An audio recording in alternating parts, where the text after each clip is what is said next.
I hurt myself today to see if I still feel. I focus on the pain, the only thing that's real. Try to kill it all away, but I remember everything. All right, so thanks everybody for joining this Dr. Ed Parker Recharge Biomedical, and today we're going to talk about fibromyalgia or fibromyalgia syndrome. So what's illustrated here is that there's a cycle of pain, muscle tension, stress, and it's not as though it's one unidirectional. It's just a whole constellation of symptoms. So there's stress, limited activity, fatigue, depression, muscle stiffness. I'm going to argue, and hopefully that you will agree, this is not even really a disease. So what is fibromyalgia syndrome? Fibromyalgia syndrome is characterized by pain, stiffness, and tenderness of the muscles, tendons, and joints. So fibers and muscles. Fibromyalgia is pain. So muscles and fibers and tissues hurt. It's also characterized by restless sleep, tiredness, fatigue, anxiety, depression, and disturbances in bowel function. So it's basically a wastebasket. It's like diving in a dumpster. Basically, I don't even believe this is a disease. It's just all these people with these nonspecific somatic symptoms, and we'll talk about what somatic means, get thrown into this fibromyalgia syndrome. There is no cause and there's no distinct presentation. There is no cure.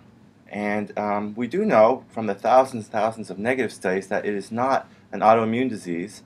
There might not even be a predilection. It's not due to inflammation per se, because there's no typical cytokine or immune activation, like with psoriasis, for example, or allergies, classically. It's not infectious. There's been no hormonal association. They've looked at melatonin secretion, cortisol, which were good ideas, but that hasn't been borne out. Nor has there been any environmental trigger or contribution, and it's not volitional. So when this came up in med school 20 years ago or so, it had the sort of connotation at that time. Fibromyalgia was like, oh, these people were faking it. We couldn't figure it out. Since it's idiopathic, they must be faking it.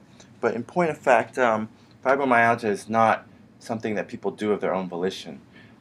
That is part of the differential diagnosis, but it is real.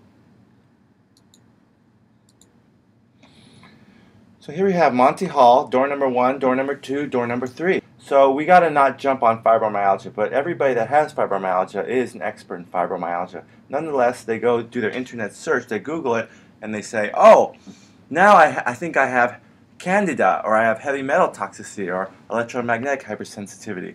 So these are real, although poorly defined entities, and the key is you kind of got to rule out these other things just in case. So one of the things that you should think about is malingering, which means pretending to be sick when you're not.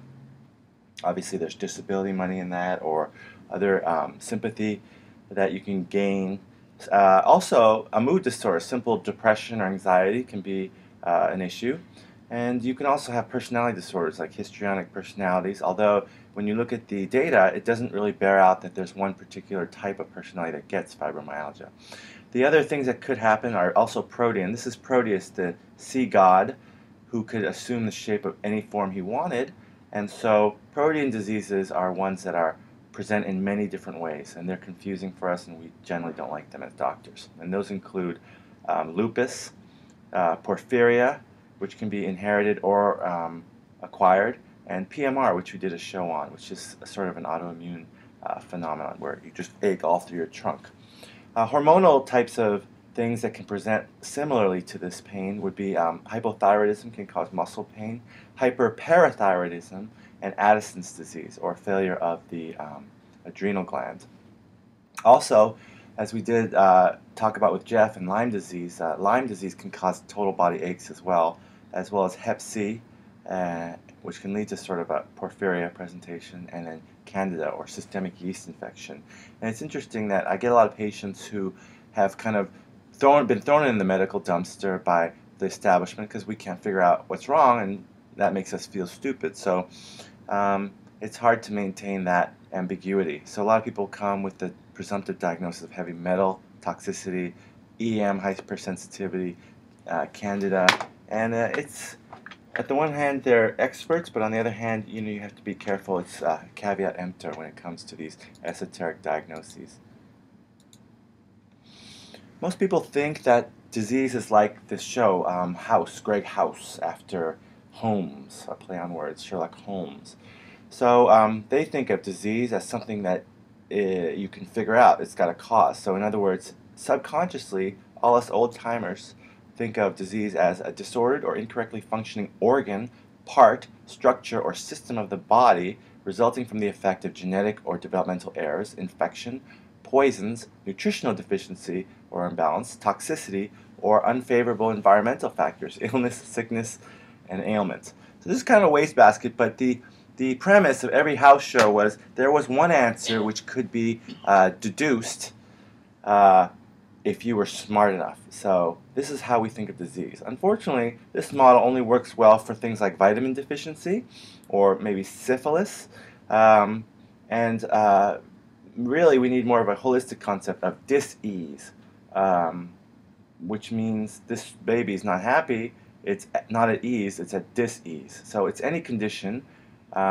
This is the modern Wikipedia, I won't say modern, but Wikipedia, as everyone knows, is a very popular site. But the definition of disease that they provide is different from the dictionary definition which I just read to you. The more modern meme of disease is any condition that causes pain, dysfunction, distress, social problems, or death to the person afflicted, or similar problems for those in contact with the person. So that's so broad as to include anything. So we've gone from, too specific to too broad. I mean, really anything could be considered a disease. If you think about it, like traffic could be a disease, or an increase in the postage by 1 cent. 1 cent could be a disease. So we need to try and look at the forest and the trees here. So here's 3 different diseases as we would classify them on the upper left, top right, and the bottom. So this is a Venn diagram just to illustrate that our definition of disease doesn't fit too well. The top left is fibromyalgia. It's characterized by pain, sleep problems, anxiety, and gastrointestinal dysfunction. The top right would be depression, classically. So there's sadness, too much or too little sleep, too much eating or too little appetite, and anxiety is part of the spectrum of depression. Now, this bottom one is something called somatization disorder, or people that they have pain, which is prominent, or they have pseudo-neurological symptoms like weird migraines or numbness or imbalance, but it's not consistent. And they also have sexual dysfunction as well as gastrointestinal problems. So these things all seem kind of overlapping. So is it really 3 diseases or just 3 styles of manifestation? Maybe the upper left is more physical, top right is more emotional or the heart, and the bottom might be more the brain or the mind. So go figure. It's dis-ease. All right. So what happens with fibromyalgia? Well, nobody knows. So at this moment, we're all experts. You're an expert, I'm an expert. That's the great thing about doing diseases that nobody knows anything about. Here's one interesting study that shows that in fibromyalgia, the cerebrospinal fluid, or the stuff bathing the central nervous system, is high in IL-8. So IL-8 is an indicator of the autonomic nervous system, which is your sympathetic flight or fight response. So, when you almost kill yourself in the middle of the night, you swerve and your heart races, that's adrenaline being released by the adrenal gland.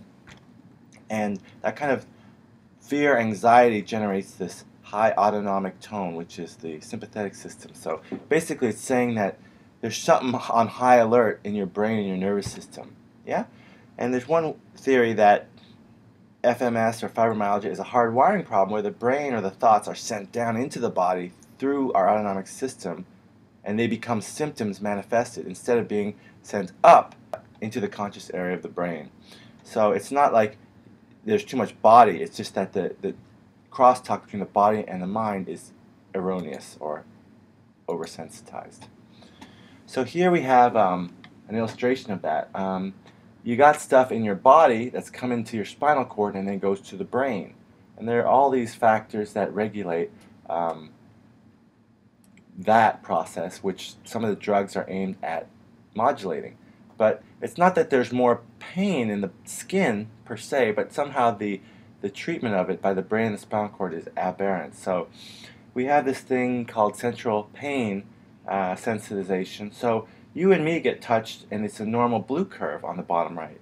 But for some reason, people with fibromyalgia, they subjectively feel the intensity is much greater. So even with the same amount of pressure, they get a lot of pain. There's something about the way their body is processing it or perceiving it that is different. Treatment options are good.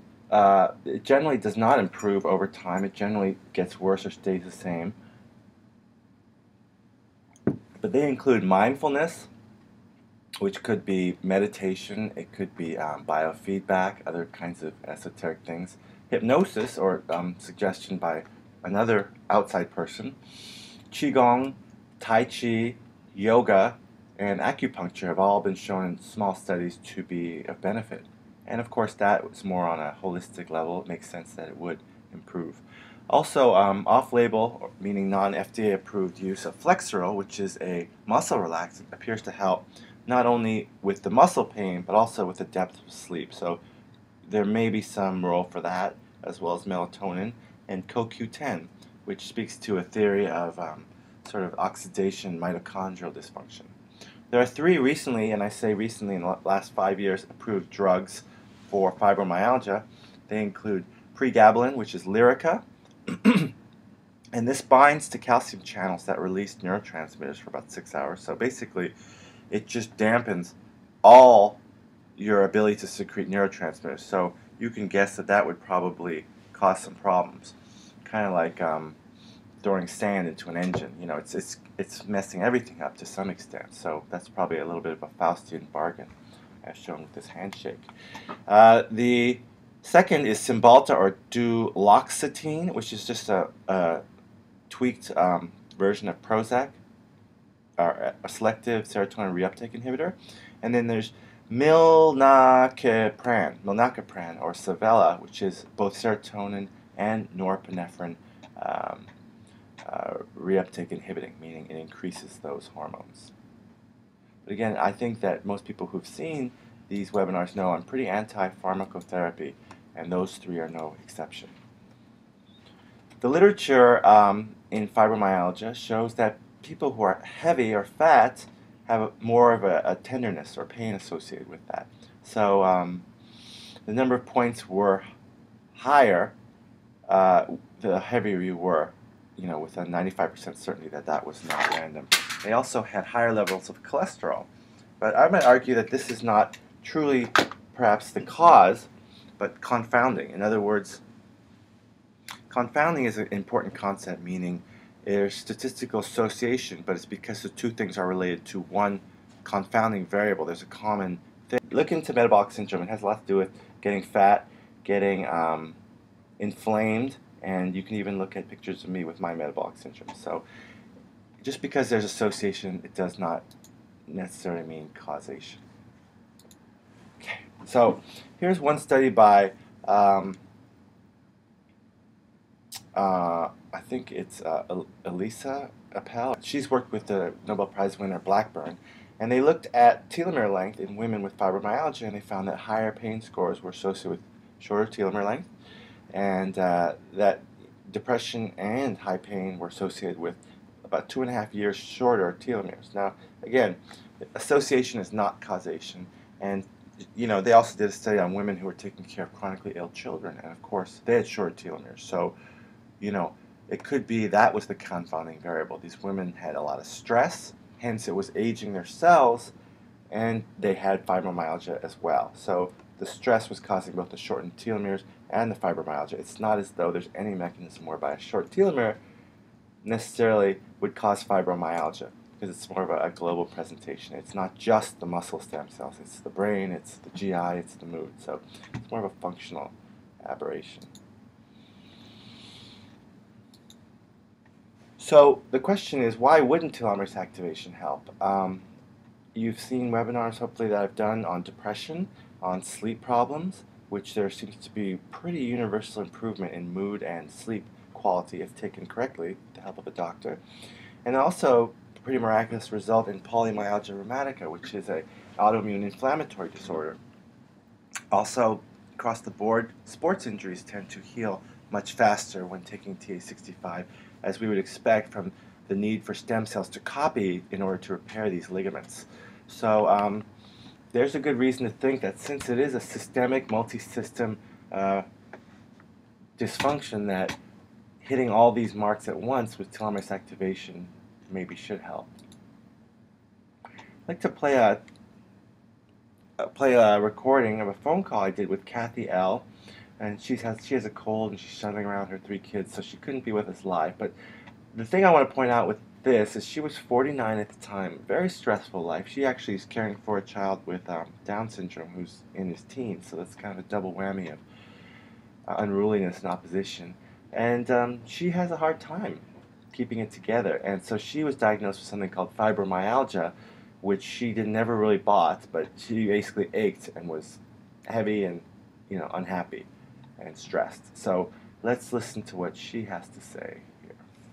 Well, this is 3 weeks actually after starting, which is not atypical. People often have pretty dramatic changes in the first 3 weeks, and then they don't really appreciate the fact that they're in a good state, and they take it for granted. People being funny that way. Because I'm starting to see, as I'm feeling better, I'm sleeping better, I'm working out regularly, I'm losing the weight, and I lost like 10, 12 pounds, something like that. Louise, why are you losing so much weight? I'm changing the way I'm eating, and I just feel better. It's just better for me just with that whole fibromyalgia thing that they put on me, I do. That's the funny part. In the past, when I have cut down calories, I feel real laggy and lack of energy and just always tired. And yeah, it's a different kind of tired I sometimes feel, but it's I almost feel like a detox tired. It's really kind of hard. Like you said at the get-go, it's sometimes hard to know what came first, the chicken or the egg, because I have been trying to lose weight and walking, but it is definitely working. Before, it was not so easy to get to this place, and now it is. Exactly. Do you feel like you're getting that, like a little more energy to power through? I do. Good. I really do, and it's amazing because when the calorie intake is really down, and at night is when I used to feel it, and I'd feel really hungry. Yeah. It was fighting a lot of hunger, but now it's almost like a breeze. I don't even feel the hunger. Is your mood any different? That actually seems a little more alleviated on one hand. It really does. I hadn't thought about it. So we talk a lot about the upward spiral in that case. Everything starts to do better. You eat better, you snack less, you exercise, you have more energy, better mood, you look better. So it's an upward spiral, and attribution is the main problem. This is what I call the birth control Botox syndrome, and it's a problem of attribution. People generally want to take credit for good things and blame something exterior for bad things. So in the time that I was practicing OBGYN, people would always say, oh man, the birth control pill messed me up, I used to be fine, but then I wanted to have a baby, and I went off the pill, and I was all messed up. But if you really ask them, you'll find in most cases, the reason they started the birth control pill was because they had irregular periods. So while on the pill, the hormones give you an artificial period, and you attribute that goodness and healthiness and good cycling to yourself, and you forgot that it was only a vacation that you were on while you're on the pill, and that your body is not ovulating. Same with Botox. People would say, Doc, I like the Botox, but look, it ruined me. I was on it, and now look at me. I'm a wrinkly mess.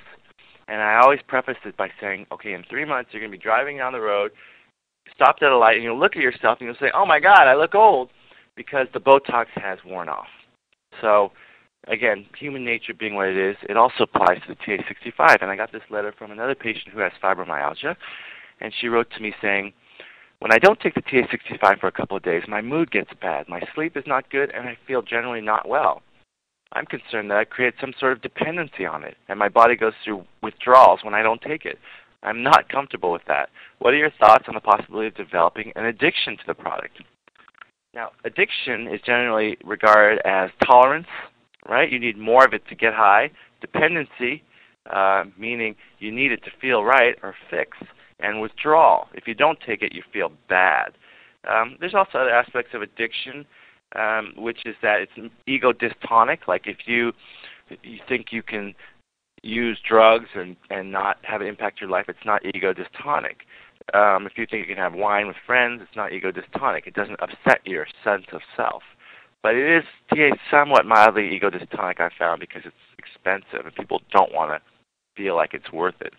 Although, if you really look at it from where you could be, where you would be, I think, one of my patients who was featured in the depression webinar said it well. It's like it's the cost of living. If you want to feel good, you'd rather spend it on that than, expanded cable. So this letter illustrates, and I wrote her back, I said, it's not that you are worse after stopping it or you've got an addiction. It's just that you're going back to what you would normally be at baseline. So it's just like, walking to work or driving a car. Just while you're on the TA, it's a little easier to feel good. So, again, it's an attribution issue. I want to throw out there that dualism is false, okay? Dualism is either this or it's that, right? That's like telling your kids, well, you can brush your teeth now or in an hour, It's like saying you have to vote Democrat or Republican. It's like saying there either is a God or there isn't. So dualism is bogus. So we have here is Rene Descartes, who doesn't look like that smart a guy here, and he's attributed with saying cogito ergo sum. I think, therefore I am. And part of what he kind of is attributed to have come up with is the idea of mind-body dualism, that your mind or somehow your spirit, they would have called it back then, is separate from your body. The Eastern way of thinking is more integrative, holistic. It's meaning we're all sort of part of a vast Brahman or sea of souls. And so this kind of thinking in medicine is more holistic. It's more deductive from the top down. It presumes different things. But the Western model is not to be discarded. Certainly in terms of allopathic curing and treatment and even scientific understanding, we need to break things down to their component like calcium channels before we understand how the whole symphony plays out. So you need both. You need the Western, which is reductionist by nature, which is linear in causation, and inductive, meaning like you start from the small and build up to a larger understanding. And we need the other side, the yin in this case, the integrative, the holistic, and the deductive. So